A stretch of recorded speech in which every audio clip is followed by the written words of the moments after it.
Es uno de los últimos rescates que se han producido en Siria. Ese niño, Moaz se llama, ha sobrevivido todos estos días bajo los escombros de su casa. Salía lógicamente aturdido, pero vivo. Momentos después preguntaba a sus rescatadores dónde estaban sus padres. Los cascos blancos han confirmado en un tuit que su familia ha fallecido.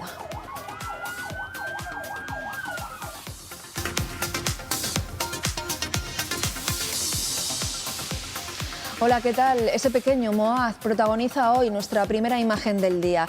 Milagros como ese siguen produciéndose, pero el balance es desalentador. Más de 17.000 personas fallecidas y más de 60.000 heridas tras los terremotos de Turquía y Siria. Hablaremos hoy con uno de los integrantes de los equipos de ayuda que han viajado a Siria desde nuestro país, en este caso de la ONG Acción contra el Hambre.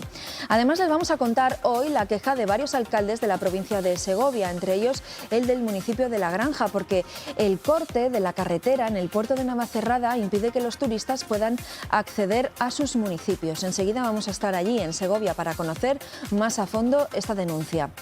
Y pendientes también de lo que pase hoy en el Congreso de los Diputados con la Ley de Bienestar Animal. Se debate y se vota hoy allí, una norma que tiene enfrentado al propio Gobierno y cuenta con el rechazo de varios socios de investidura por la exclusión de los perros de caza de la norma. Y en el tiempo del análisis vamos a profundizar en los últimos datos del mercado inmobiliario. 2022 deja buenas cifras en la compraventa de vivienda, pero la evolución a lo largo de los últimos 12 meses ha ido a la baja. El año empezó con crecimientos importantes y ha acabado con descensos. Enseguida lo vamos a ver. Aquí comienza Está Pasando.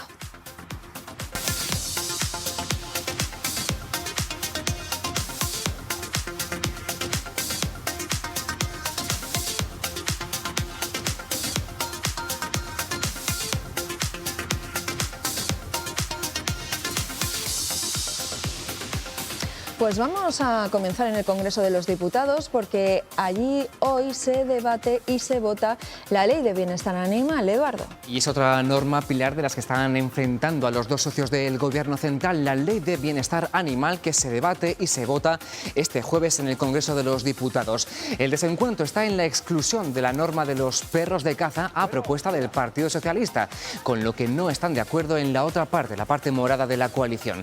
Además, el proyecto de ley también tiene el rechazo de varios socios del bloque de investidura a cuenta precisamente de si los perros de caza deben o no estar amparados por esta norma. Incertidumbre, por tanto, hasta el final de la sesión, momento en el que se produzca la votación definitiva sobre esta norma.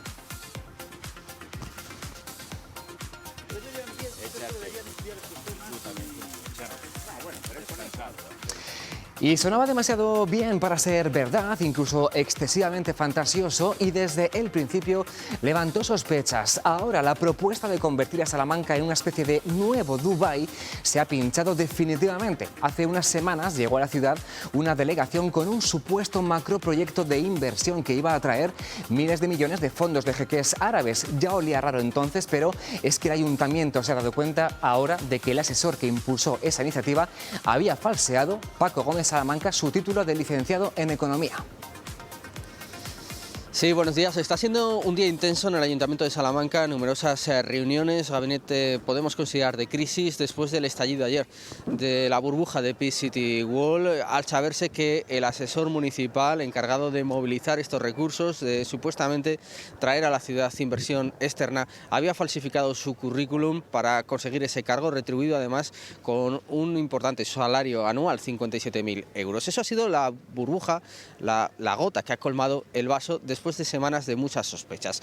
Recordemos todo este asunto. Peace City Wall es una empresa supuestamente internacional, respaldada por jeques que tienen una capacidad de inversión milmillonaria y que querían empezar en Salamanca a demostrar esa capacidad. Se hablaba de invertir al menos 1.500 millones de euros para hacer de esta ciudad una especie de nueva Dubái.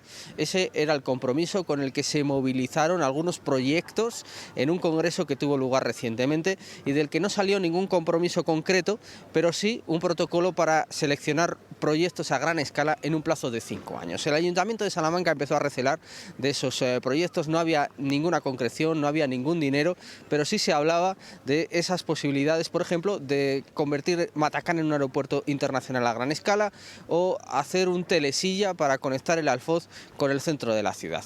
El alcalde de Salamanca empezó a bajarse de ese barco, ya hablaba de proyectos fantasiosos que no encajaban en lo que es el compromiso de futuro de la ciudad, que le interesa más captación de talento o potenciar su zona de actividades logísticas. Y al saber la falsificación del currículum de este asesor, se le cesaba fulminantemente, se pone su caso en manos de la justicia y ahora se ve cómo seguir adelante. No se descarta que pueda producirse alguna crisis institucional, dado que las dos concejalías más implicadas están en manos de Ciudadanos, el concejal de Promoción Económica y el de Turismo. Puede haber novedades en las próximas horas, de momento, como decimos, reuniones en todos los sentidos y la crisis abierta. Gracias, Paco, desde Salamanca, por recordarnos todo lo que ha pasado y al final con este proyecto que ya pintaba un poco raro y que finalmente se ha deshinchado para siempre. Hablábamos hace un momentito de que se está debatiendo y a punto de votarse esa proposición de ley de bienestar animal en el Congreso, una disputa entre los socios de gobierno, y hoy la reforma de la ley del solo sí es sí continúa en el centro de la actualidad política. La parte socialista del gobierno se remanga para cerrar esa modificación. Desde hoy, los ministros de Hacienda y Presidencia lideran la negociación. María Jesús Montero y Félix Bolaños inician contactos con los socios de la investidura para buscar una mayoría que respalde la nueva norma. Bolaños dice que la ley es imperfecta. Montero descarta el cese o dimisión de las ministras de Justicia e Igualdad. Yo hablaré con todos los grupos parlamentarios, porque lo que quiero, como siempre, es que salgan adelante las iniciativas y lo que quiero, como siempre, es solucionar problemas. Y en ese contexto hablaré con todos los grupos parlamentarios sobre la base de que el consentimiento en la nueva reforma de la ley, como pasa en la ley vigente, no se toca. Bueno, pues a primera hora de la mañana de hoy era la ministra de Igualdad de Podemos la que aseguraba que el diálogo con el PSOE está roto. Irene Montero dice que no ha vuelto a hablar con la ministra de Justicia, Pilar Llop, ni siquiera el martes en el Consejo de Ministros, ministra de Justicia que ayer asumía las consecuencias de la ley. Y añade Irene Montero que espera volver a negociar y acordar antes de que PP y Vox apoyen la propuesta del PSOE. La relación entre los socios hace que obviamente tengamos una comunicación permanente, pero en concreto sobre este tema no he hablado con la ministra. Yo no me he levantado de la mesa, con tal de que estemos dispuestos a preservar el modelo del consentimiento y a que las víctimas tengan solo que responder a una pregunta y es si consintieron, y que se haga la pregunta al agresor, usted se aseguró de que había consentimiento, con tal de que esa condición esté clara. Yo creo que hay muchas opciones para que encontremos un acuerdo. Eso en clave nacional. Un día más tenemos que mirar a Turquía y a Siria, donde el último balance oficial de víctimas del terremoto eleva la cifra de fallecidos a más de 17.000 y la de heridos a 60.000. Aunque todavía asistimos a escenas casi milagrosas como la del rescate de este niño con vida de entre los escombros de un inmueble, en este caso en Siria. Él ha sobrevivido, no así su familia. Pero a partir de ahora va a ser más complicado encontrar supervivientes porque las réplicas, el frío y los 3 días que han pasado desde el primer seísmo reducen las posibilidades de encontrar más víctimas con vida.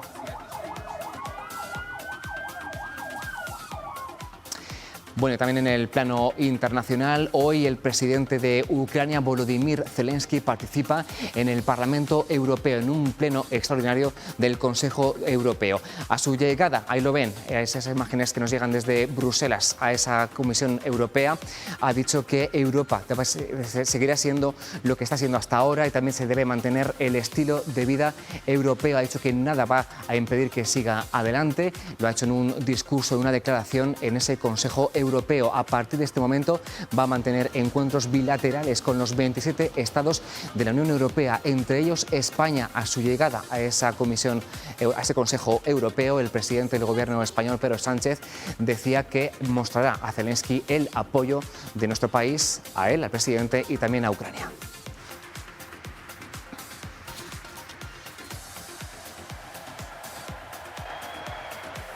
Es una muy buena ocasión para que podamos de nuevo expresar toda nuestra solidaridad y también la unidad del conjunto de la Unión Europea y de los Estados miembros en lo que es la posición de Zelensky y del pueblo ucraniano para repeler esta agresión unilateral, injusta e injustificada de Putin en Ucrania. Y de nuevo aquí en Castilla y León, y como cada jueves se ha reunido el Consejo de Gobierno de la Junta de Castilla y León. Os recuerdo que ayer el Senado aprobó la ley del aborto, incluso se dijo por parte del PSOE que impedirá que se lleve a cabo aquí en Castilla y León ese protocolo Provida que anunció el vicepresidente de la Junta hace unas semanas. Ayer, en una entrevista en Televisión Española, el secretario general de Vox, Ignacio Garriga, dijo que sí, que va a salir adelante ese protocolo antiaborto en Castilla y León. Seguro que de esto le preguntan a partir de este momento al portavoz de la Junta, que está comenzando, como decimos, esa rueda de prensa posterior al Consejo de Gobierno. Escuchamos en directo a Carlos Fernández Carriedo. Gobierno de Castilla y León, y paso a detallarles los asuntos que han sido objeto de acuerdo en este Consejo de Gobierno y cuya documentación también tienen ustedes con detalle como en otras ocasiones. El primer asunto que les señalo es que la Junta aprueba la nueva ley reguladora del juego y de las apuestas en Castilla y León. Se trata de una ley que tiene tres objetivos fundamentales: adecuar la legislación a los nuevos hábitos sociales, proteger a los menores y a las personas vulnerables y luchar contra el fraude. Estamos hablando de un documento que ha sido ciertamente participativo. Las recomendaciones de distintas organizaciones han sido incluidas en este proyecto de ley y, en concreto, recoge propuestas adoptadas por la Mesa del Juego Responsable de Castilla y León. Pues esa norma que regula las casas de juego y de apuestas es la primera referencia de la que habla el portavoz de la Junta después de ese Consejo de Gobierno. Más información, ya lo saben, y más detallada a partir de las 2:30 en el informativo de Castilla y León Televisión. Ahora hablamos de vivienda y de hipotecas, porque ya conocemos los datos, Pilar, de la compraventa de viviendas del año pasado, que empezó bastante bien, pero se desinfló en la segunda parte del año, y eso vamos a analizar a continuación a quién está pasando.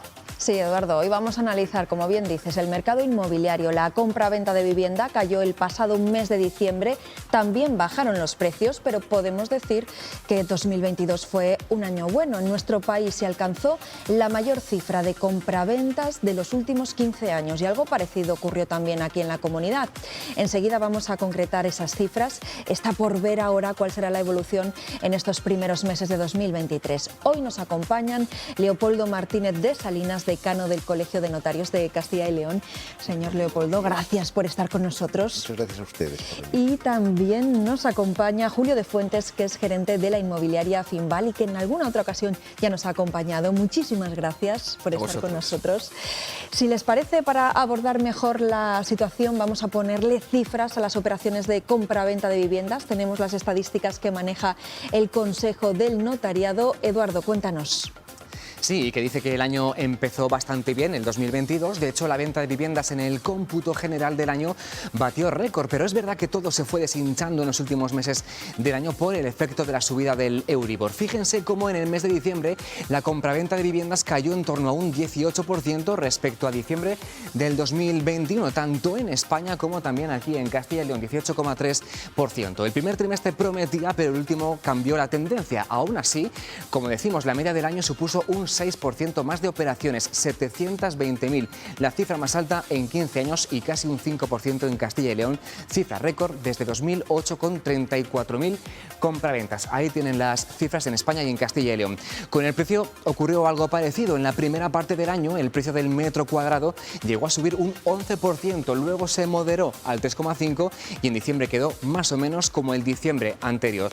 Con todo, aumentó un 7% en España y un 6% aquí en Castilla y León. Y si la compraventa se aflojó en los últimos meses de 2022, lo mismo pasó con las hipotecas. Solo en el mes de diciembre cayeron en torno al 20-30%. En el conjunto del año se formalizaron alrededor de un 3% más, tanto en España como aquí, en Castilla y León. Bueno, pues vistas estas cifras, mi primera pregunta es, ¿podemos hacer un balance positivo del año 2022 en compra-venta de viviendas? Yo, desde luego, así lo hago. Tenemos que situarnos claramente de dónde venimos. Los dos últimos años, diría yo, desde el final de la pandemia del año 20, concretamente el 21 y el 22, como bien habéis dicho, han sido años históricos. El año 21 fue un año magnífico, el año 22 la media, como habéis manifestado vosotros, ha superado al año 2021, por lo tanto el balance que hacemos desde el sector evidentemente tiene que ser realmente positivo. Fue positivo, pero claro, la evolución de esos 12 meses fue irregular, por decirlo de alguna manera, ¿no? Empezó el año muy bien, con cifras bastante buenas, luego parece que el mercado se estancó y luego diciembre ha acabado con datos de descensos.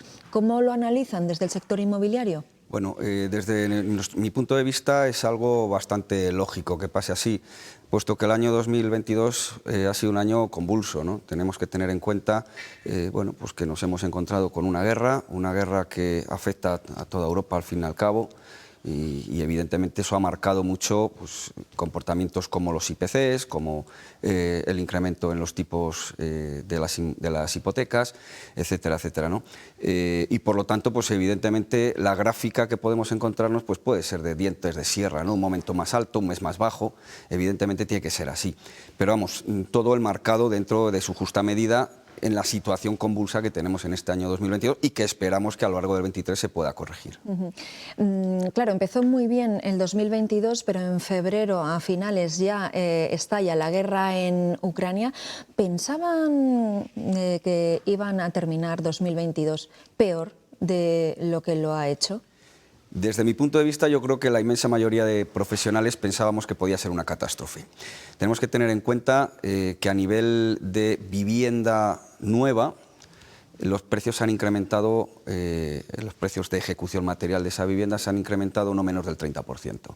Hemos pasado de valores metro cuadrado 800, 900 en el año 2021 a 1.200, 1.400 en el momento actual.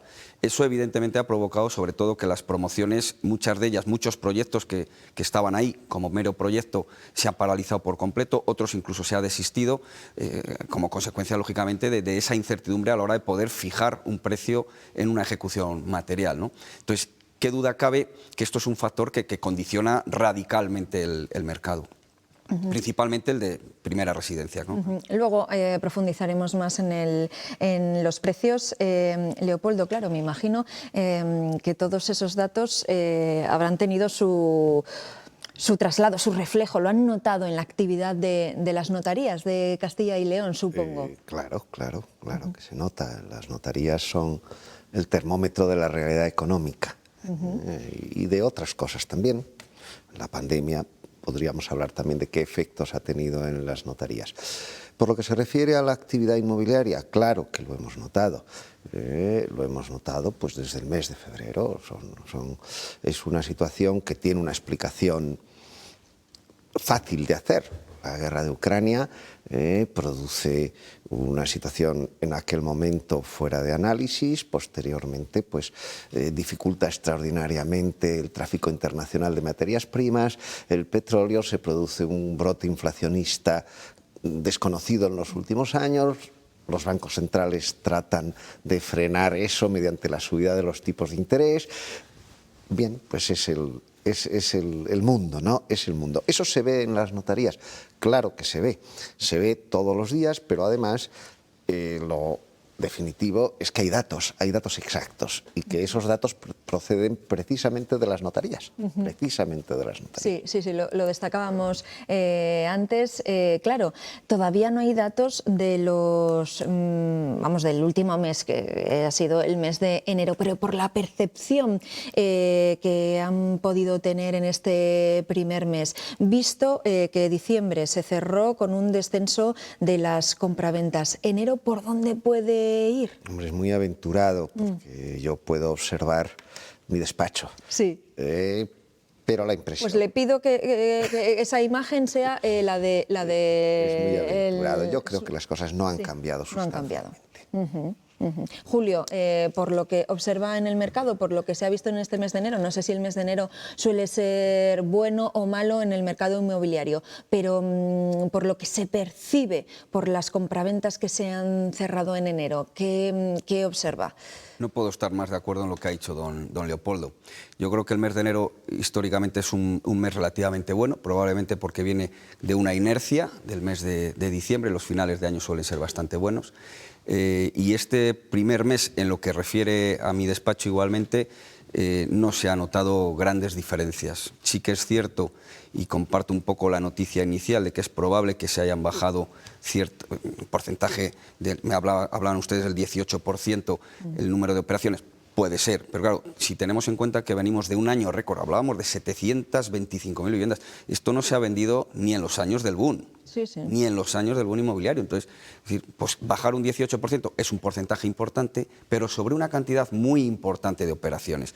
Con lo cual nosotros ahora mismo entendemos que va a haber una tendencia más o menos equilibrada, más o menos se va a mantener lo que venimos hasta ahora. O sea, que esas son las previsiones un poco para estos primeros meses de 2023. Ahora, Julio, decías que ese boom no se había producido en los años anteriores. ¿Por qué cree que se ha producido ese incremento de ventas?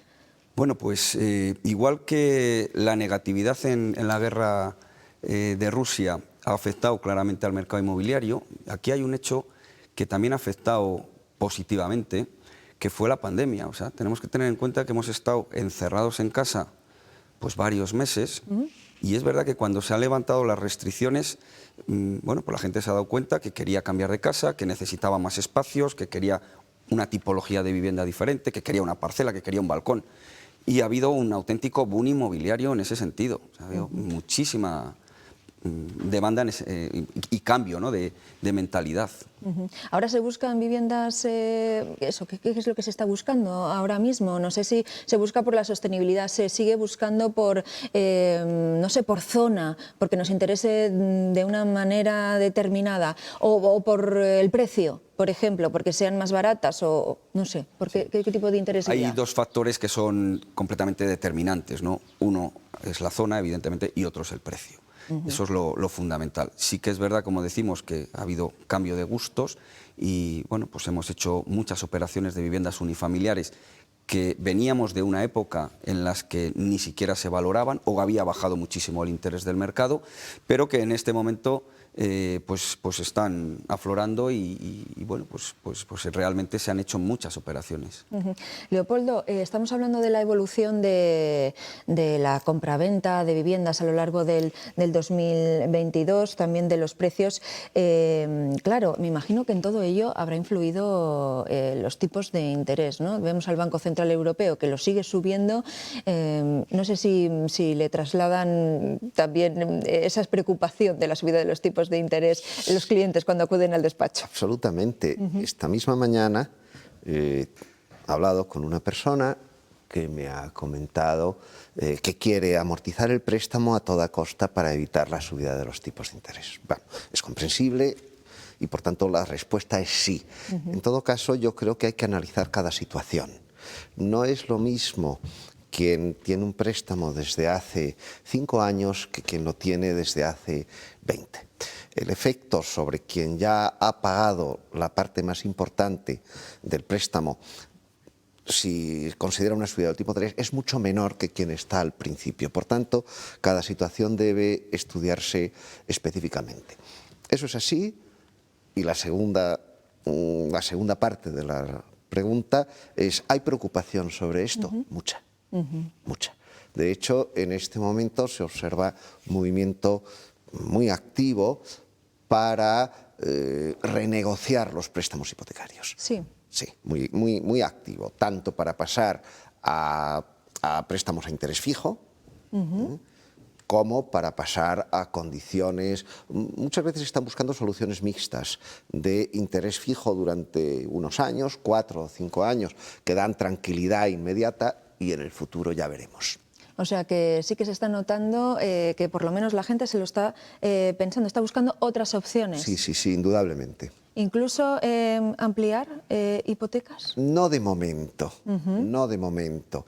Eso es una medida que está en en una serie de normas que se han aprobado recientemente y que forman parte del Código de Buenas Prácticas de las entidades de crédito, en las que se contemplan distintas opciones de alargamiento, el mantenimiento de la cuota con alargamiento del plazo, la exención en la comisión por la amortización anticipada, en fin, una serie de medidas con las que no voy a aburrir porque son muy técnicas en ocasiones, pero así es. Aparte de la subida de los tipos, me imagino que también está detrás la pérdida de poder adquisitivo con el tema de la inflación, ¿no? Indudablemente.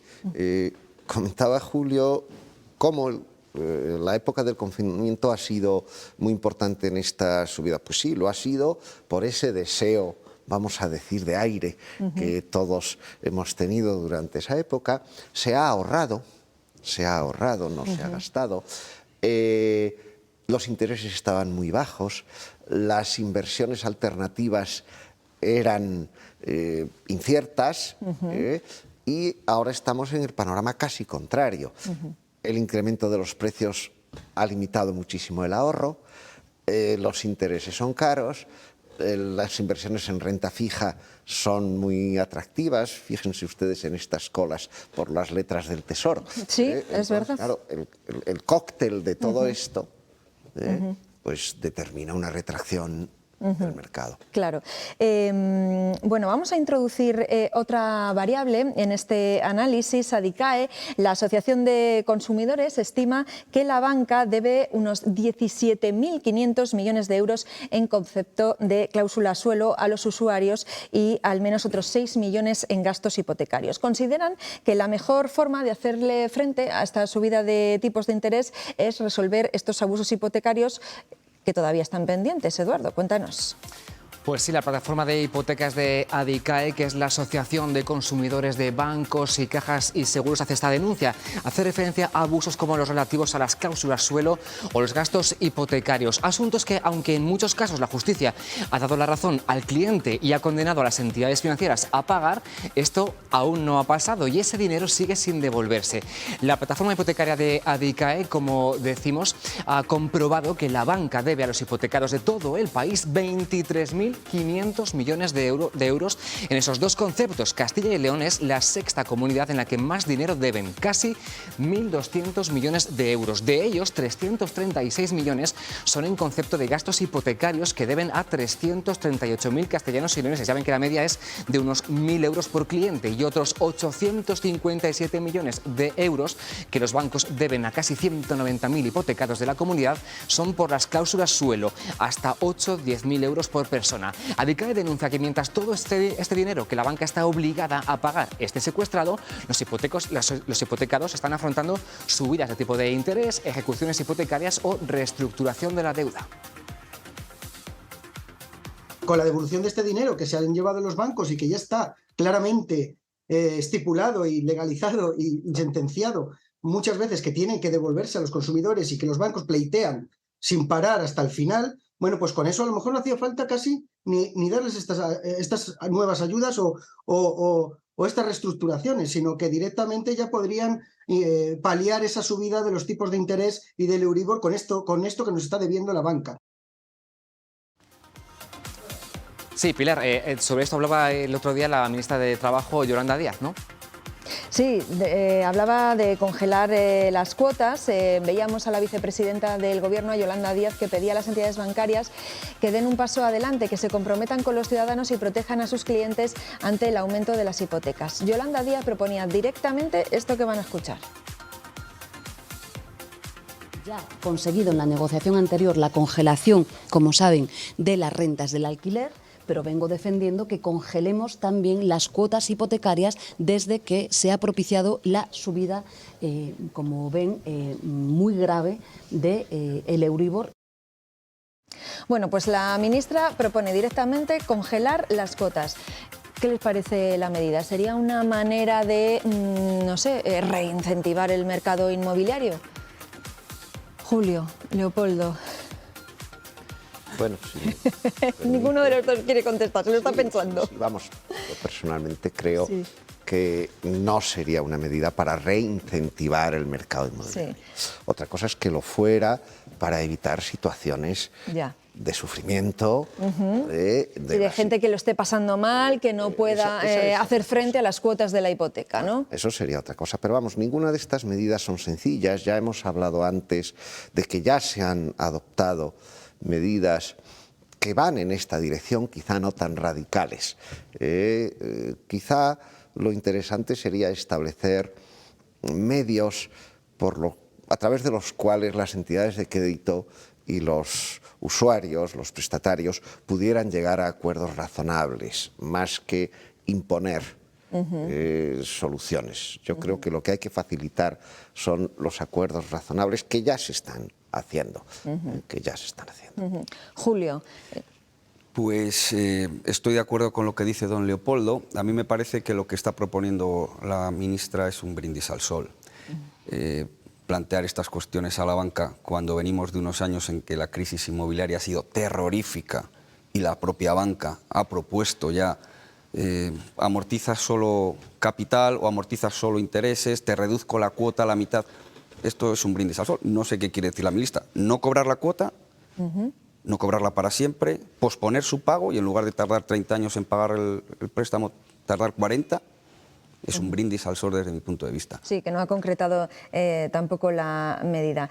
No sé, ¿qué creen que debería haber? Ya dejamos a un lado lo de la congelación, pero ¿creen que debería haber algún control de los precios de las hipotecas para evitar bueno, pues que las familias lo pasen mal? Es verdad que usted antes hacía referencia a ese protocolo de buenas prácticas, ¿no? Que existe.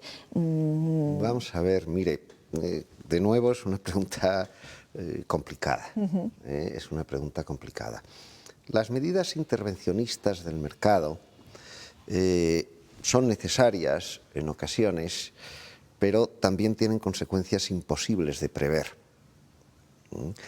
Entonces, lo podemos ver en otro punto que se ha producido en algunas comunidades autónomas en las que se han limitado los precios de los alquileres, si quiere usted ver el paralelismo. El efecto que eso ha producido es que ha retirado del mercado una cantidad enorme de viviendas y ha producido un efecto de subida de los precios, que es justo el contrario de lo que se pretendía.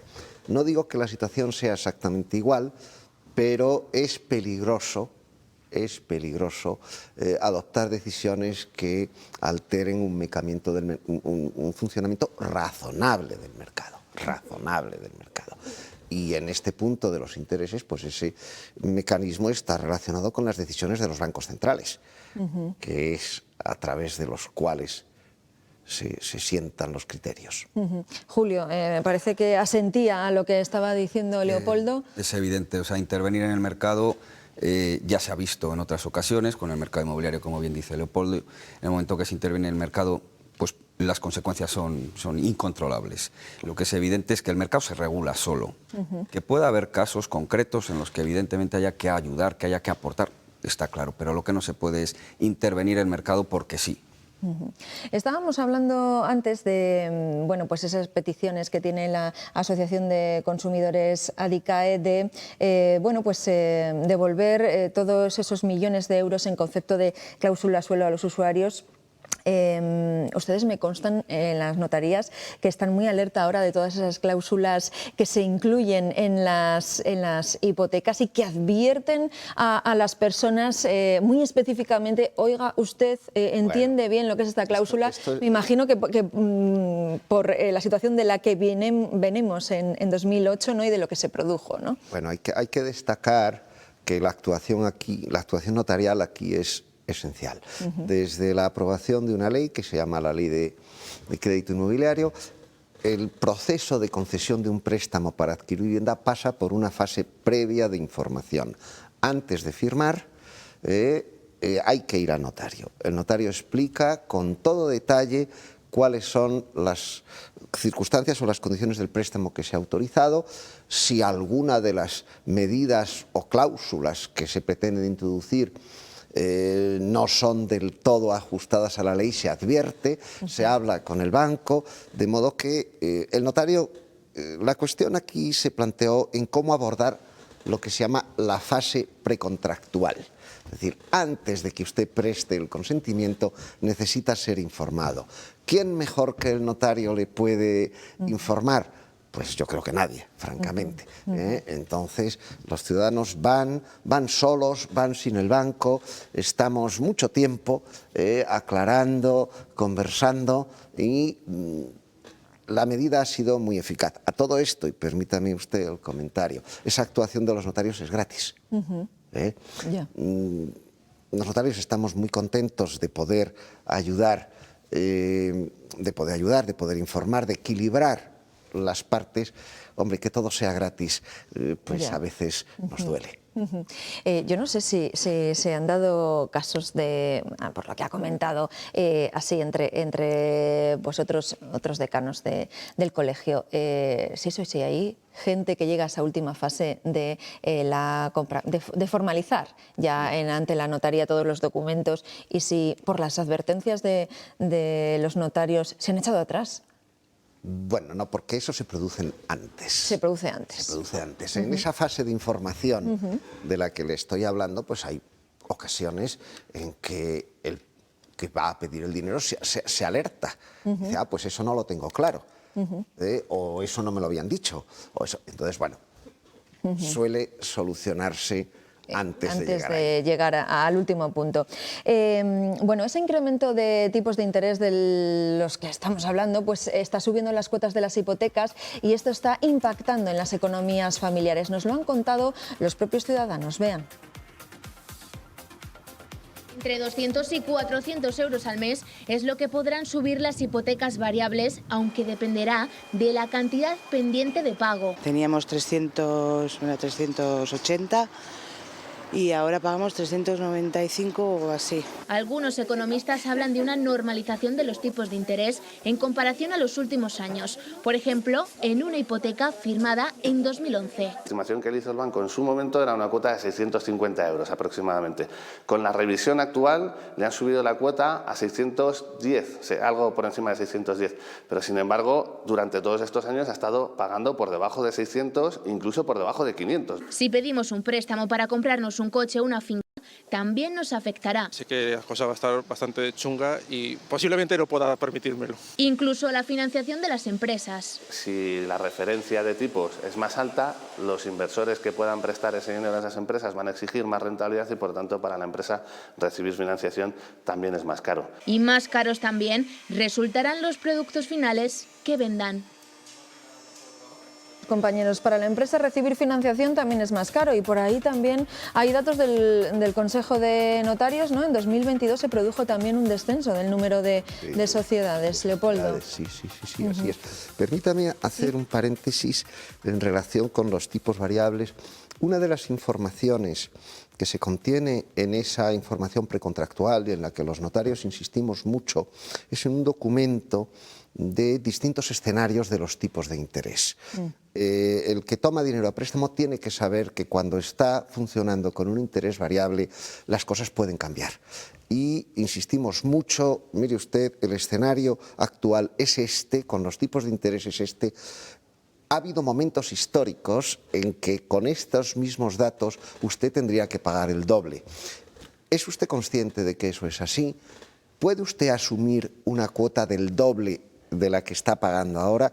Y hacemos muchísimo hincapié en este detalle que fue pues muy gravoso en el pasado quizá. Volviendo a las sociedades, efectivamente las estadísticas dicen que en los últimos meses del año la constitución de sociedades ha disminuido.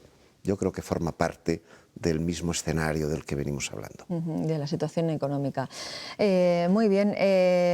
Bueno, pues estos son los datos que hemos puesto hoy encima de la mesa. Les agradezco tanto a Leopoldo Martínez de Salinas, decano del Colegio de Notarios de Castilla y León, como Julio de Fuentes, gerente inmobiliario de Finval, que nos hayan atendido hoy. Bueno, yo les emplazo a que dentro de, no sé, 3 meses, 4 o 5 meses, hagamos una radiografía de por dónde va el mercado inmobiliario y a ver qué situación nos encontramos. Esperemos que la evolución sea positiva también. Muchísimas gracias a los dos. Vamos a hacer una pausa para la publicidad y enseguida volvemos. Estamos pendientes de muchas cuestiones, por ejemplo, de esas quejas de algunos alcaldes de la provincia de Segovia, quejas porque el corte de una carretera en el puerto de Navacerrada pues les está provocando a ellos consecuencias indeseadas. Enseguida nos ocupamos de este asunto. Lo dicho, será después de la publicidad. Hasta ahora.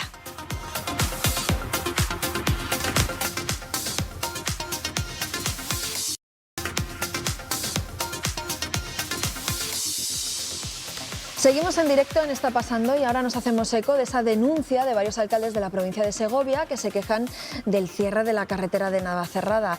Cuéntanos, Eduardo, ¿por qué se produce ese cierre y por qué les afecta?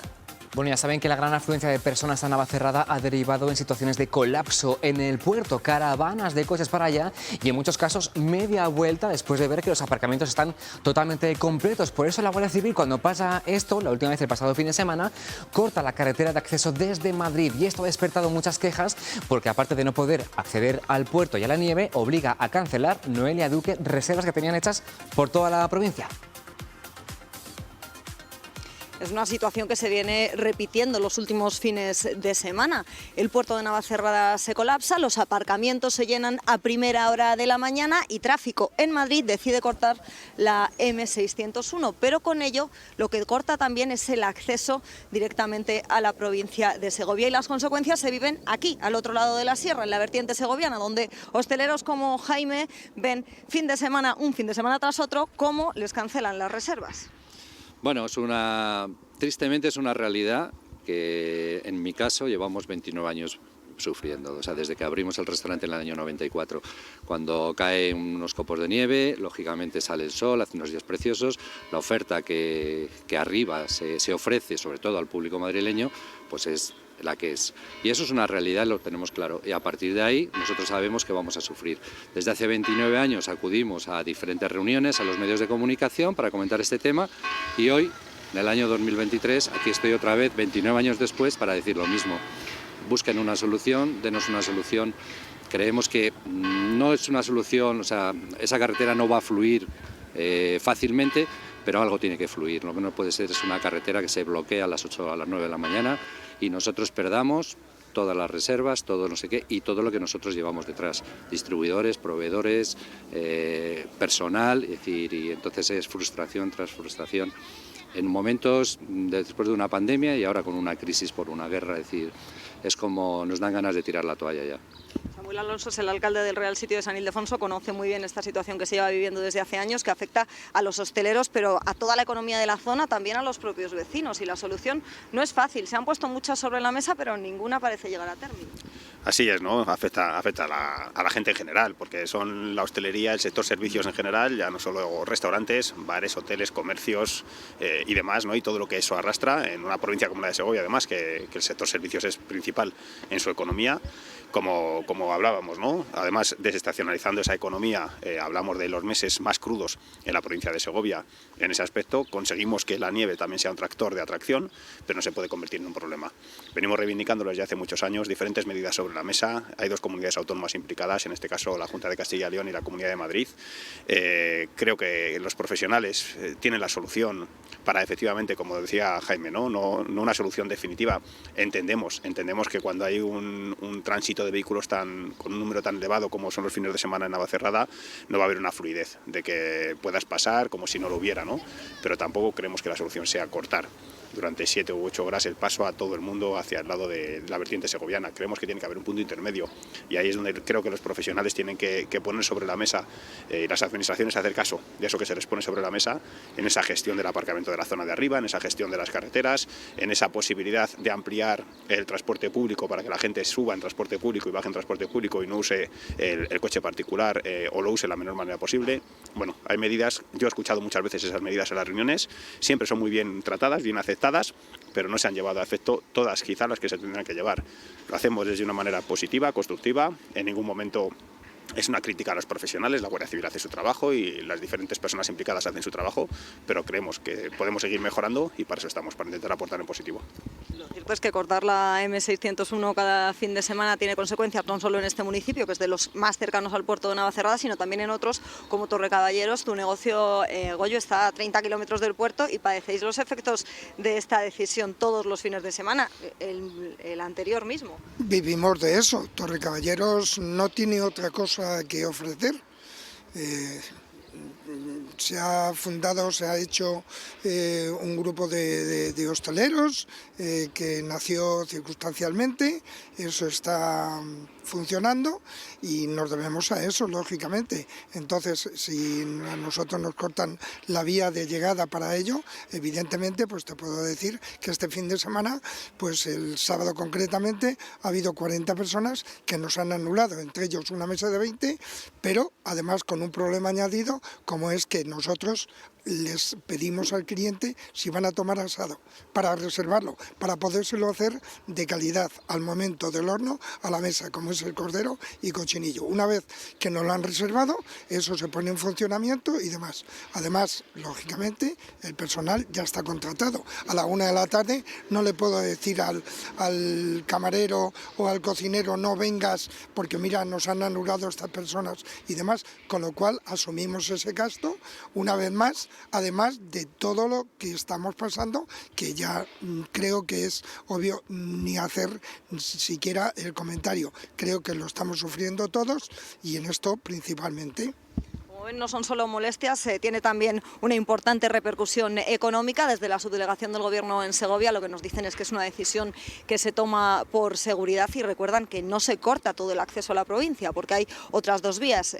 Cierto es que una de ellas es una autopista de peaje y esto hace que muchos cambien de planes. Aunque hay alternativas, las consecuencias están ahí, esa cancelación de reservas. Gracias, Noelia, muy buenas tardes.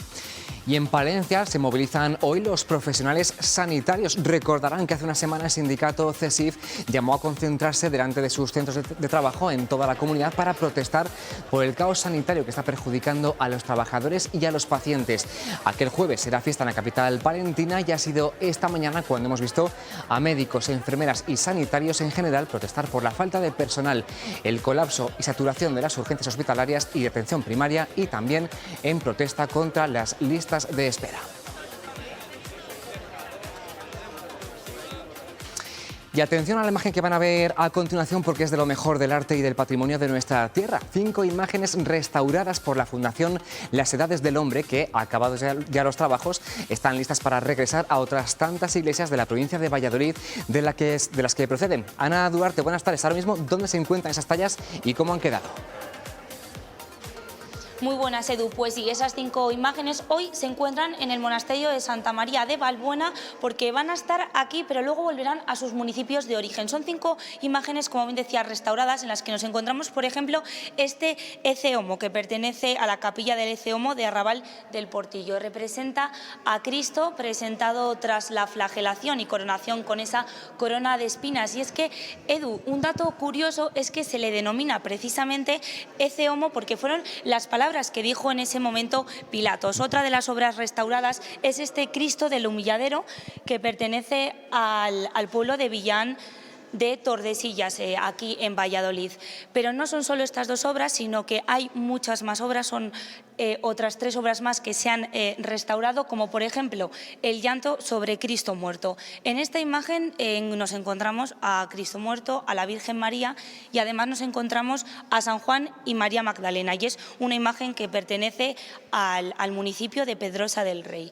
Y las otras 2 obras se encuentran aquí a mis espaldas, que son la Virgen con el Niño de Cubillas de Santa Marta y San Miguel Arcángel.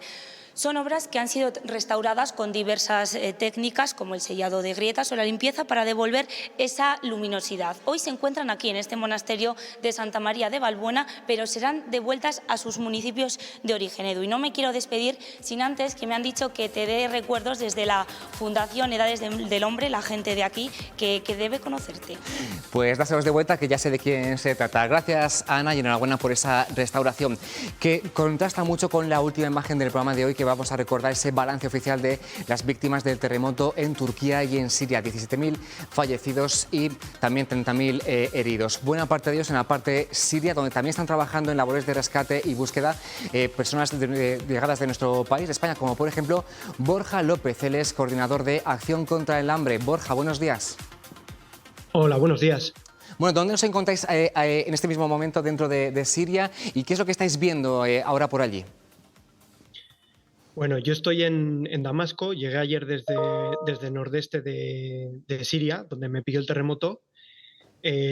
Bueno, en Damasco la situación es tranquila, el terremoto no afectó tanto, pero en todo el norte de Siria, incluyendo Alepo, Hama, Latakia, entre otras ciudades, bueno, ven como todavía hoy hay edificios que siguen derrumbándose por los daños estructurales. Los servicios de salud están totalmente colapsados. No aceptan a gente con heridas relativamente leves para dar prioridad a gente que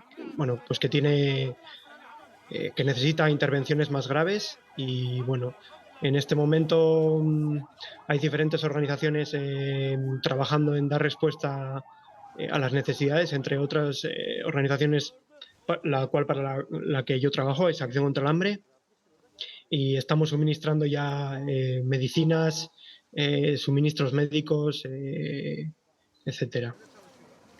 Claro, Borja, te iba justamente a preguntar ahora qué es lo que está haciendo Acción contra el Hambre allí. Entiendo que no rescatar personas, pero sí atender a los supervivientes, ¿no? ¿Qué es lo que más hace falta ahora mismo allí? Sí, como comentaba, nos estamos centrando en tratar de aliviar un poco el sistema de salud. Estamos suministrando medicinas, como he dicho. Sí. Hoy mismo también vamos a suministrar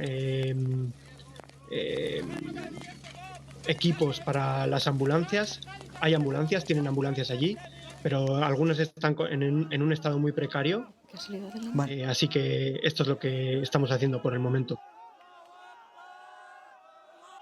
Pues de trabajo, mucho ánimo. No podemos ayudar con productos, pero sí haciendo donaciones, así que animamos a la gente a colaborar. Gracias, muy amable. Gracias.